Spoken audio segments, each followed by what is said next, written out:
Good morning friends. দেখো সকাল সকাল রেডি হয়ে গেছি, বেরোবো। ঘড়িতে এখন বাজে 6:30। 6:30টার মধ্যে হঠাৎ করে রেডি হয়ে বেরিয়ে পড়ছি। কোথায় যাচ্ছি তোমাদের সাথে শেয়ার করবো। চুল পুরো ভিজে এক্ষুনি শ্যাম্পু করলাম। পাঁচটার মধ্যে এখন বাঁধবো না, জাস্ট একটা ক্লিপ দিয়ে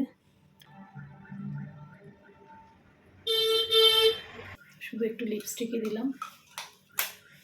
তো সকাল সকাল আর কিছু সাজা যাবে না।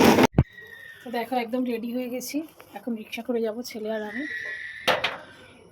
সামনে দিয়ে বেরোবো না? হ্যাঁ, সামনে দিয়ে ছুটি নিচ্ছ। হাজব্যান্ড বললো না সামনে দিয়ে বেরো, সামনে দিয়ে বেরোচ্ছি। আমাদের রিক্সা দাঁড়িয়ে আছে, রিক্সা আমাদের বাড়িতেই ভাড়া থাকে, তার জন্য সুবিধা হলো এত সকালবেলা রিক্সা পাওয়া।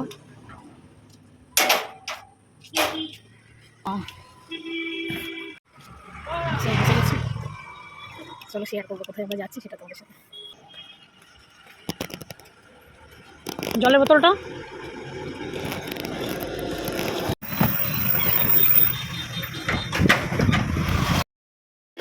আমাদের বউবাজারে বাজার, সবজি বাজার।